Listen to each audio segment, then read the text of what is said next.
मुंबई के एक नूरजहां होटल से बार बार एसपी साहब से शिकायत पत्र आ रहे थे कि इस हॉस्पिटल में लड़कियों की तस्करी होती है और लड़कियों के लिए काम के झांसे में फंसा करके उस हॉस्पिटल में काम मिलेगा या आपको काम दिला देंगे। तो इस तरीके से लड़कियों को फंसाते हैं अपनी बातों में और उसी होटल में ले जाकर छोड़ देते हैं। लड़कियों के लिए अपने झांसे में फंसाते हैं, उन्हें काम का झांसा देते हैं कि उस होटल में काम है, तुम्हें अच्छे पैसे मिलेंगे। लेकिन जब वहां लड़कियां जाती हैं साहब तो लड़कियों का पता नहीं चलता है। आखिर लड़कियां उस होटल से गायब हो जाती हैं या उन्हें जमीन निकल जाती है या आसमान निकल जाता है।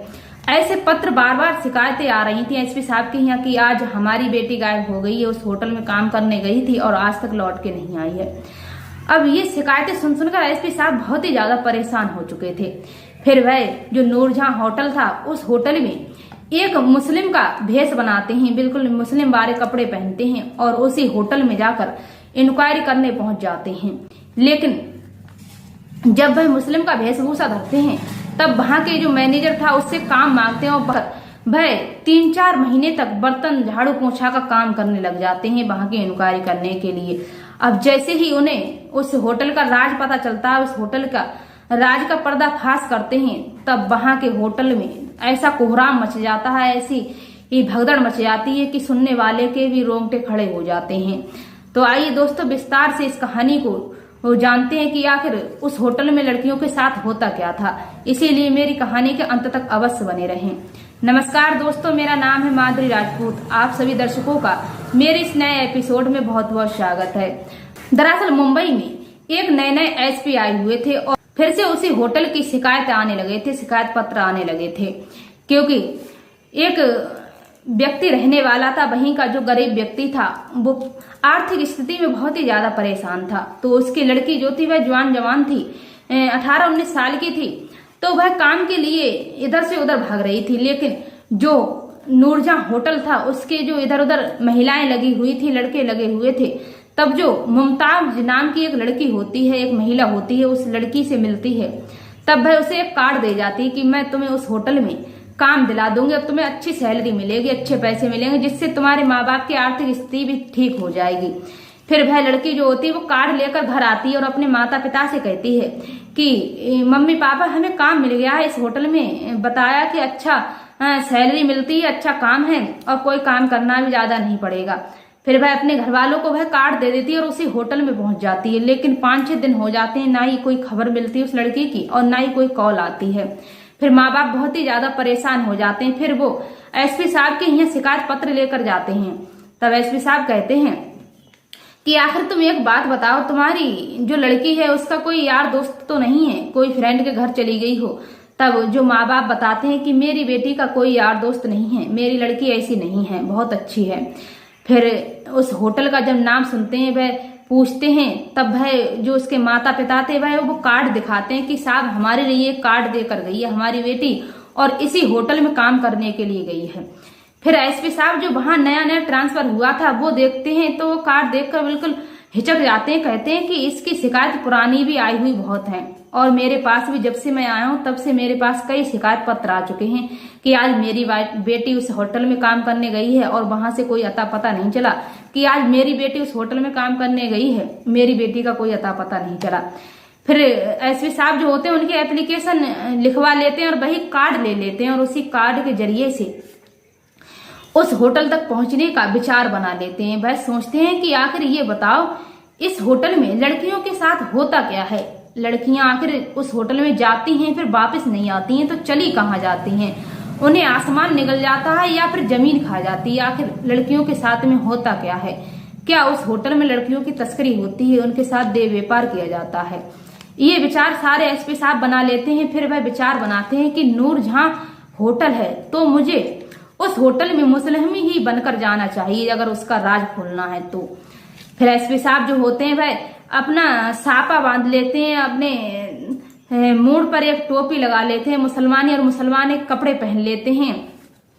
उसके बाद में वह उसी होटल में बिल्कुल गरीब व्यक्ति बनकर जाते हैं और वहां काम मांगते हैं मैनेजर से, कहते हैं कि साहब हमें काम दे दीजिए, हम बहुत ही ज्यादा लाचार हैं, गरीब हैं और हम बिल्कुल 5-6 दिन से हमने खाना नहीं खाया, हम बहुत ही ज्यादा भूखे हैं, हमारे पास कोई पैसे नहीं है, हमारे माँ बाप भी बहुत बीमार रहते हैं, अगर कोई काम हो यहाँ पर तो दे दीजिए। लेकिन वहां का जो मैनेजर था वह काम के लिए बहुत ही ज्यादा मना करता है कि हमारे यहाँ कोई काम नहीं है। लेकिन जो एसपी साहब थे वह बहुत ही ज्यादा मन्नतें करते हैं, बार बार उससे रिक्वेस्ट करते हैं कि हमें साहब कोई काम तो दे दीजिए जिससे हम अपना पेट भर लेंगे। फिर जो मैनेजर होता है वह कहता है ठीक है, यहाँ कोई काम नहीं है और सारे वर्कर्स हैं, लेकिन यहाँ बर्तन और झाड़ू पोछा के लिए कोई नहीं है। पर झाड़ू पोछा कर सको और बर्तन साफ कर सको तो तुम यहाँ बस काम कर सकते हो। फिर एसपी साहब होते हैं उस काम के लिए हाँ कर देते हैं, क्योंकि उन्हें तो होटल का पर्दाफाश ही करना था। उनका जो होटल चल रहा था उसका राज खोलने के लिए वो वहां पर गए थे। फिर वह 3 महीने तक लगातार वहां बर्तन मांजते रहे और झाड़ू पोछा करते रहे।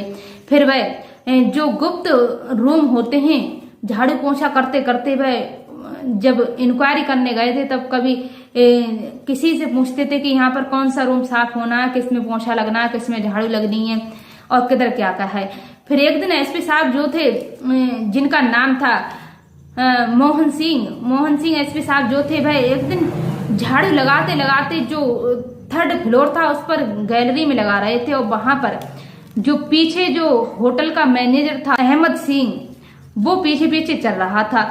फिर जो एसपी साहब के जो झाड़ू थी उसी के डंडे से एक दीवार पर फ्रेम लगा हुआ था और वह फोटो फ्रेम उनके डंडे से नीचे गिर जाता है। तब एसपी साहब देखते हैं कि इस फ्रेम के पीछे एक लीवर लगा हुआ है, लेकिन वो तो उस समय कुछ नहीं कहते हैं। फिर वह फोटो फ्रेम के लिए उठाते हैं और वहीं लगा देते हैं। फिर वह आगे बढ़ जाते हैं। अब वह पीछे से जो वहां का मैनेजर था, जो अहमद सिंह, वह आ रहा था, जो वहां का अहमद खान था वह आ रहा था, तो वह फ्रेम के लिए हटाता और लीवर दबाता है। वहां पर एक सुरंग दिखाई देता है। उस सुरंग में एक बहुत ही जाने का गुप्त रास्ता बना हुआ था और वहां पर जब लीवर दबाते थे तो उसमें सीढ़ियां उत्पन्न हो जाया करती थी। फिर जो अहमद खान था उसी लीवर को दबाकर जब वहां सीढ़ियां उत्पन्न हुई तो उसमें अंदर चला गया। फिर एसपी साहब पीछे आते हैं, वो तो चला जाता है, तब वो भी वही फ्रेम हटाकर लीवर दबाते हैं। तब देखते हैं कि उसके अंदर सीढ़ियां आ जाती हैं और बहुत ही जो छोटा सा कमरा बना हुआ है उसमें सारी सुख सुविधाएं अवेलेबल थी, सोफा, फ्रिज और सारे कुछ खाने पीने की व्यवस्था थी। वहां पर जो छोटा रूम बना हुआ था वो बिल्कुल बहुत ही ज्यादा मस्त था, उसमें सारी सुख सुविधाएं अवेलेबल थी। फिर ये देखकर वो उस समय तो चले आते हैं। उसके बाद में वह आगे बढ़ जाते हैं झाड़ू पोछा करने के लिए। तब आगे एक रूम में जाते हैं, वो उसी रूम में एक बड़ा सा फोटो फ्रेम लगा हुआ होता है। फिर एसपी साहब जो होते हैं वह आगे के लिए बढ़ जाते हैं झाड़ू पोछा करने के लिए। फिर आगे जाकर दूसरे रूम में पहुंचते हैं। वहां जाकर देखते हैं कि वहां पर भी एक बड़ा सा फोटो फ्रेम लगा हुआ है। फिर उसके लिए हटाते हैं, तब देखते हैं कि वहां पर भी एक लीवर लगा हुआ है। अब जब लीवर के लिए वह दबा कर देखते हैं तब वहां भी एक सुरंग खुल जाती है जिस उसमें भी सीढ़ियां उत्पन्न हो जाती हैं। फिर वो उसमें भी झांक कर देखते हैं, तब देखते हैं यहाँ पर भी एक बड़ा सा हॉल बना हुआ है और उसमें भी सारी सुख सुविधाएं अवेलेबल हैं। उसमें भी सारी चीजें दिख रही थी, सोफा वगैरह ऐसी सारी चीजें दिख रही थी। फिर वो देखकर चुपचाप फिर से फोटो फ्रेम लगा देते हैं और वहां से चले आते हैं। उसके बाद में जब वह तीसरे कमरे में पहुंचते हैं तब फिर एसपी साहब वहां से जाकर तीसरे रूम में पहुंचते हैं। तब देखते हैं झाड़ू पोछा करते समय कि इस रूम में भी एक बड़ा सा फोटो फ्रेम लगा हुआ है। फिर वह उस फोटो फ्रेम के लिए हटाते हैं। फिर वहां भी देखते हैं कि एक लीवर लगा हुआ है। फिर वो उस लीवर को दबाते हैं और देखते हैं कि वहां पर भी एक सुरंग खुल जाती है और उसमें भी सीढ़ियां उत्पन्न हो जाती हैं और वहां पर भी एक हॉल बना हुआ है, एक बड़ा अच्छा रूम बना हुआ है, उसमें भी सारी सुख सुविधाएं अवेलेबल हैं। अब ये सारी चीजें देखकर पूरी इंक्वायरी कर एसपी साहब जो होते हैं वह अंदर से फिर बाहर निकल आते हैं और सारा काम निपटा देते हैं। अब दूसरा दिन जब होता है तब जो एसपी साहब थे वह उन सुरंगों में एक एक करके सारी सुरंगों में घूम कर आते हैं और देखते हैं कि यहाँ पर लड़कियां जो थी उनके साथ तस्करी की जाती थी और देखते हैं कि एक रूम में सारी लड़कियां इकट्ठी हैं। जो लड़कियां अपनी मर्जी से ही देह व्यापार कराने लगती थी तो उनसे तो कुछ नहीं कहा जाता था, ना ही उनके साथ कोई भी अत्याचार किया जाता था। और एसपी साहब देखते हैं कि जो लड़की देह व्यापार करने के लिए इनकार करती है, मना करती है, तो उनके साथ बहुत ही ज्यादा बदसलूकी होती थी, उनपे बहुत अत्याचार किया जाता था, उन्हें टॉर्चर किया जाता था। और जो लड़की ज्यादा ही हद करती थी, मना करती थी, तो उनके लिए मार भी दिया जाया करता था या फिर उन्हें विदेश भेज दिया जाया करता था, उन्हें बेच दिया जाया करता था। अब ये सारी सच्चाई जब एसपी साहब पता कर लेते हैं तब वह अपनी फोर्स के लिए कॉल करते हैं, पूरी टीम उसी होटल में बुला लेते हैं। अब जब टीम आती है और पुलिस वाले आते हैं तब एसपी साहब के लिए जो सैल्यूट करते हैं, तब वहां के जो स्टाफ थे, जो वर्कर्स थे, वो देख के हैरान हो जाते हैं कि एक नौकर के लिए इतना मामूली आदमी, इसके लिए सब सलाम कर रहे हैं, सैल्यूट मार रहे हैं। आखिर बात क्या है? सभी के छक्के छूट जाते हैं ये नजारा देखकर। फिर पूरे होटल में अफरा तफरी मच जाती है, कोहराम मच जाता है कि होटल में पुलिस आई हुई है, पुलिस आई हुई है। फिर सभी के लिए जो एसपी साहब थे गिरफ्तार करवा लेते हैं। वहां का जो मैनेजर था और जो तस्करी लड़कियों की करती थी, सभी को वहां इकट्ठा करवा लेते हैं। फिर मैनेजर जो होता है, मुख्य आदमी जो होता है अहमद खान, उससे पूछते हैं कि ये बताओ कि लड़कियां यहाँ आती कैसी हैं, और जो आती हैं वो घर क्यों नहीं जाती हैं, उनका क्या होता है, उन लड़कियों के लिए आसमान निकल जाता है या जमीन खा जाती है, आखिर लड़कियां चली कहाँ जाती हैं, लड़कियों के साथ ऐसा क्या होता है। तब वह बताता है कि लड़कियां यहाँ पर एक मुमताज नाम की एक औरत है, एक लड़की है, वही लड़कियों को फंसाती है काम के झांसे में और वही यहाँ पर भेजती है इस होटल में काम के लिए, और उनके लड़कियों को यहाँ भेजने के बाद में उन्हें पैसे ले लेती है, उन लड़कियों के उन्हें बेच देती है, उनके साथ में यहाँ पर देह व्यापार किया जाता है। फिर उनके साथ में इस होटल में देह व्यापार किया जाता है और उन्हें विदेश में भी बेच दिया जाता है। फिर ऐसी जब जानकारी जब वो सुनते हैं जब मैनेजर के मुंह से, तब वह जो मुमताज नाम की लड़की थी, जो औरत थी, उसके लिए भी वहां बुलवाते हैं। फिर सभी लोगों के लिए एसपी साहब जो होते हैं गिरफ्तार करवा लेते हैं, अपनी गिरफ्त में ले लेते हैं और सभी से बारी बारी करके जिन जिन व्यक्तियों का इस केसों में इन्वॉल्व थे, जिनको लड़कियों की तस्करी में हाथ था, जिन जिन व्यक्तियों का, जिन जिन महिलाओं को, सभी को गिरफ्तार करवा लेते हैं और गिरफ्त में लेकर सभी को जेल में डलवा देते हैं और उनपे कड़ी से कड़ी कार्रवाई करवाते हैं। कहते हैं कि तुम सारी जिंदगी, पूरे जीवन भर जेल में चक्की ही पीसोगे और इसके अलावा कुछ भी नहीं है। फिर एसपी साहब एक गहरी सांस लेते हैं और कहते हैं कि आखिर मैंने इस होटल का राज का पर्दाफाश कर ही दिया कि इसका कोई भी क्लू नहीं मिलता था, लेकिन मैंने यहाँ पर 3 महीने तक बर्तन झाड़ू पोछा किया है और मैंने इस होटल का पर्दाफाश ही कर दिया। सारी सच्चाई मैंने बाहर लाकर रख दी। एसपी साहब जो होते हैं उस होटल का पर्दाफाश कर देते हैं। उसके बाद में उनके लिए जो बड़े बड़े अधिकारी होते हैं वो उन्हें बहुत ही ज्यादा शाबाशी देते हैं कि अच्छा बताते हैं। होटल था नूरजहां, उस होटल के लिए सीज करवा दिया जाता है और जो वहां का जो स्टाफ था, जो मैनेजर थे, जो मुमताज नाम की महिला थी, इनके लिए कड़ी से कड़ी सजा दिलवाने के लिए इन्हें सलाखों के पीछे डलवा दिया जाता है। फिर जो वहां पर लड़कियां मिली हुई थी कुछ, उनके लिए, सभी के लिए अपने अपने घर भिजवा देते हैं, उनके माता पिता के पास भिजवा देते हैं।